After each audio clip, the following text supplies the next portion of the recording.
जय हिंद साथियों, आप सभी का स्वागत है हमारे इस ब्लॉग में। जी हाँ, आपने बिल्कुल सही सुना, मैं ब्लॉग ही बोल रहा हूँ। इस समय हम अपने ग्राउंड में मौजूद हैं और यहाँ पर हम शूट कर रहे हैं अपना पहला ब्लॉग। उम्मीद करता हूँ कि आपको हमारा ये ब्लॉग पसंद आएगा, आप इसको भरपूर प्यार देंगे। साथियों, काफ़ी समय से हमारे जो है दोस्त हैं, जो हमारे स्टूडेंट्स हैं, वो ब्लॉग की रिक्वेस्ट कर रहे थे कि सर आप अपना एक ब्लॉग बनाएं, ब्लॉग शुरू करें। तो हमने अभी अपना एक ब्लॉग शुरू कर दिया है। तो जो ब्लॉग का जो टाइटल रहेगा दोस्तों, वो रहेगा टॉक विद सोल्जर।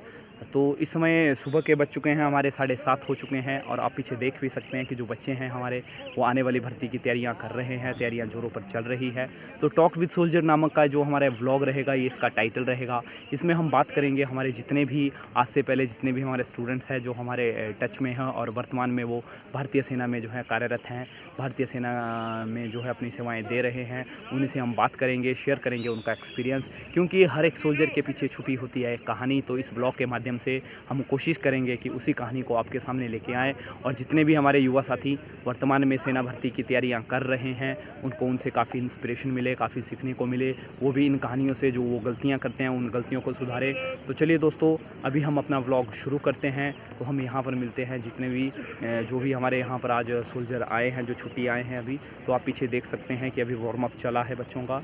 ये हमारा नेक्स्ट बैच है जो अपना तैयारी कर रहा है अगले बैच की। तो अभी मैं आपको मिलाना चाहूँगा यहाँ पर जो हमारे आज के जो भी यहाँ पर गेस्ट है, तो यहाँ पर मुलाकात करते हैं।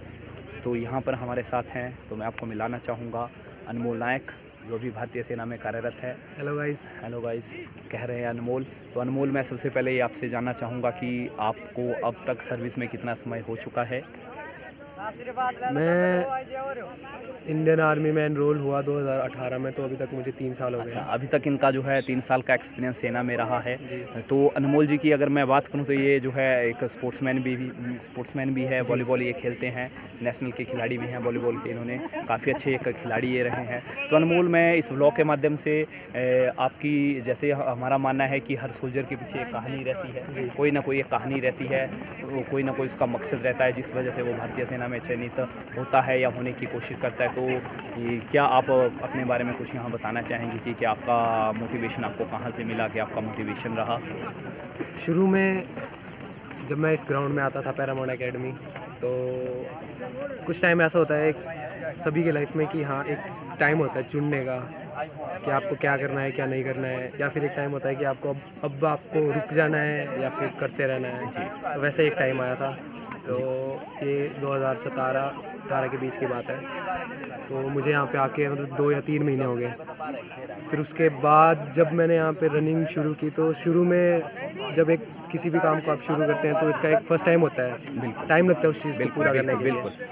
तो फिर धीरे धीरे जैसे जैसे यहाँ पे मतलब जैसे कोचिंग लेते गए, जैसे हमारे सर जो हैं ये सब चीज़ें करते गए, जैसे जैसे उन्होंने बताया वैसा वैसा मैं करता गया।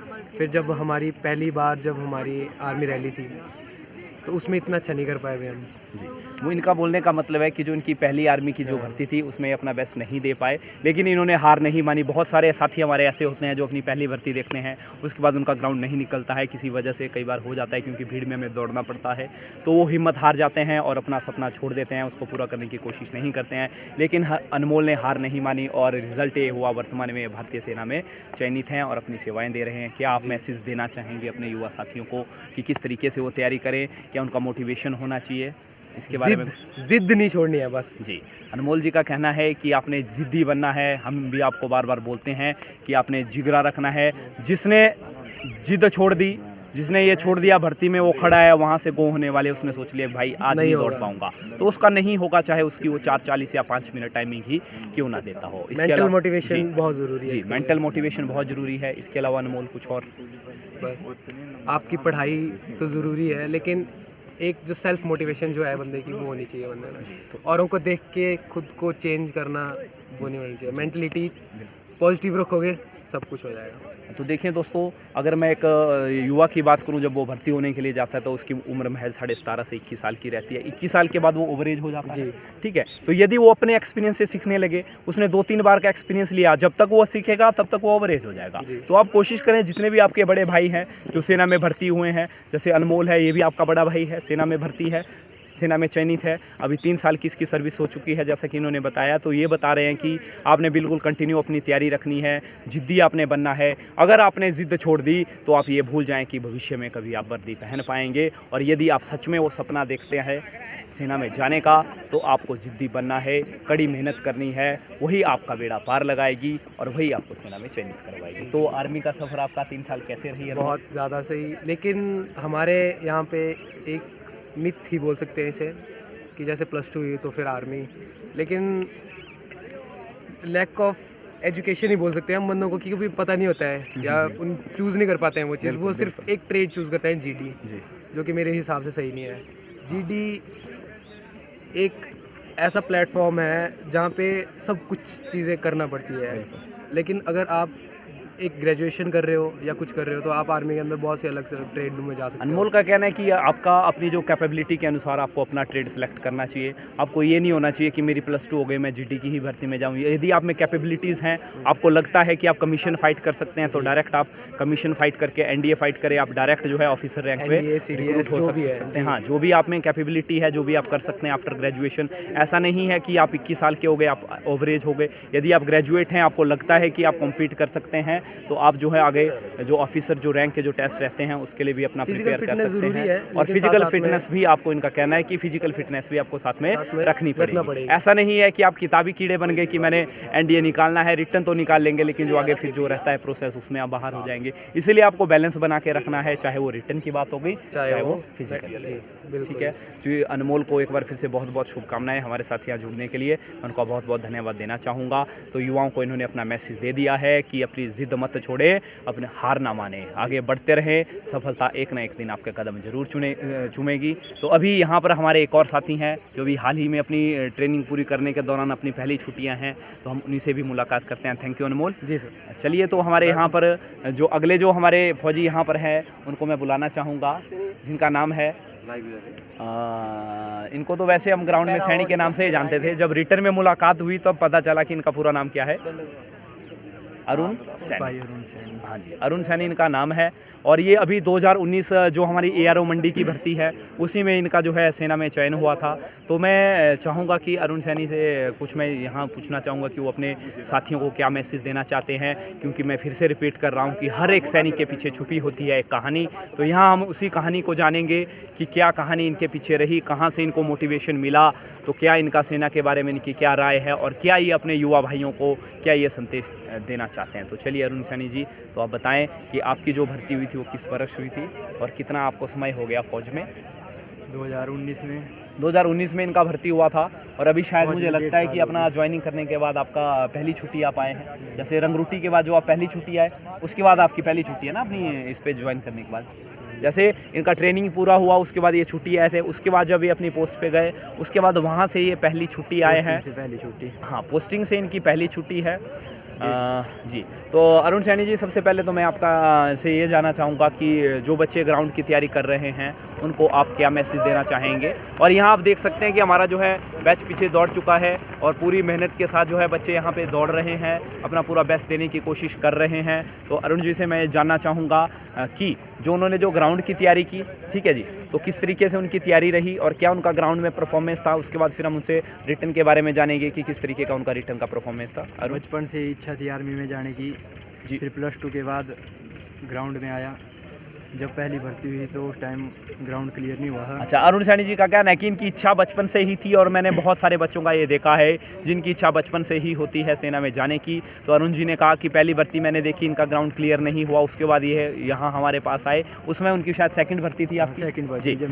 सेकंड भर्ती थी इनकी और उसमें इन्होंने अपना ग्राउंड क्वालिफाई किया, है ना। और अरुण की अगर आप हाइट का आइडिया लगाएं तो आप देख सकते हैं मेरी हाइट 5 फुट 6 इंच है, तो मेरे से काफ़ी लंबा है, अप्रॉक्सीमेट 6 फुट के आसपास है। तो इनका वजन भी बहुत ज़्यादा था, वो भी इनके लिए एक चैलेंज था कि किस तरीके से इस वजन को कम किया जाए दोस्तों, क्योंकि अगर आपका वजन ज़्यादा रहेगा तो ना ही आप ग्राउंड में अच्छा परफॉर्मेंस कर पाएंगे और ना ही आपका पुलअप्स जो हमारे बीम रहते हैं वो भी आप अच्छे से नहीं लगा पाते हैं। तो अरुण सैनी ने हमने खुद देखा है कि कितनी इसने मेहनत की है और रिजल्ट ये हुआ कि इन्होंने ग्राउंड क्वालिफाई किया।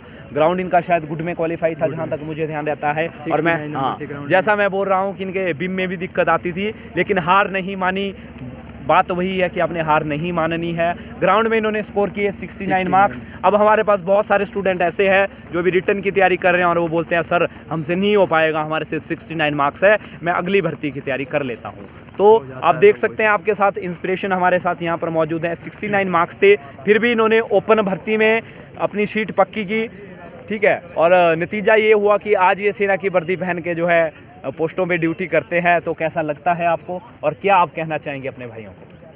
अच्छा लगता है जब सपना पूरा हो जाए। हाँ जी, बहुत अच्छा लगता है जब अपना सपना पूरा हो जाए। और इनके पीछे भी कोई ना कोई कहानी छुपी थी। क्या आपको कोई स्पेशल मोटिवेशन कहीं से या बस इधर से ही हाँ मोटिवेट किया जाता था। हाँ, ये बोलते हैं कि इधर से ही मोटिवेट किया जाता है, क्योंकि देखिए जो यहाँ पे बच्चे ग्रुप में दौड़ रहे हैं, कंपटीशन की भावना ग्रुप में दौड़ने से ही आती है।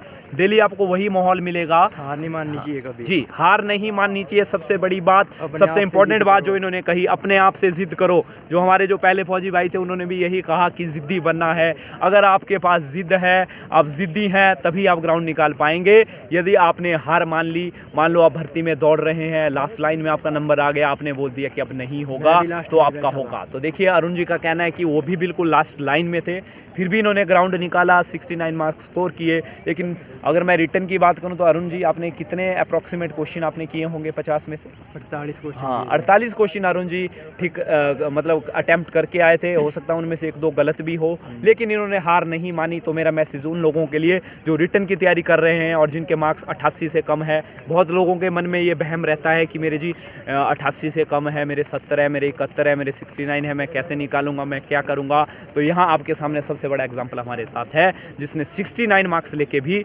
रिटर्न में कम्पीट किया। और इसके बैच के साथ में हमारे 95 कैंडिडेट एक साथ जो है इनका सिलेक्शन हुआ था, ठीक है। और काफ़ी हमारी वीडियोस है जिसमें आप देख सकते हैं, ओल्ड वीडियोस में आपको ये चेहरा आप ढंग से देख लें, ये चेहरा आपको उसमें दिख जाएगा, ठीक है जी। तो एनी मैसेज कोई और आप अगर देना चाहें इनको?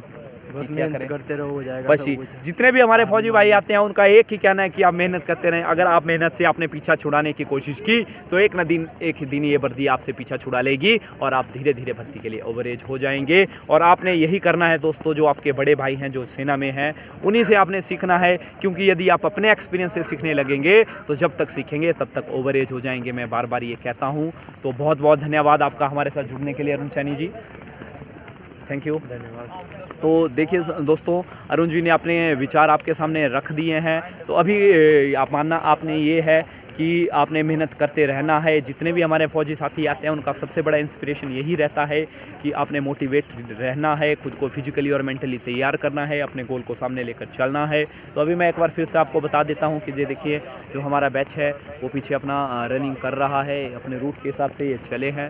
तो आज के व्लॉग में इतना ही। उम्मीद करता हूँ कि ये व्लॉग आपके लिए काफ़ी इंपॉर्टेंट हुआ होगा, आपको अच्छा लगा होगा। भविष्य में हम कोशिश करेंगे कि इससे ज़्यादा हम अच्छा व्लॉग बनाएं, आपके सामने पेश करें। तो हमारे साथ बने रहने के लिए हमारे चैनल को लाइक करें, शेयर करें, सब्सक्राइब करें। और वहाँ से एक बैच फ्री हो चुका है जो जय माता का नारे का उद्घोष कर रहा है।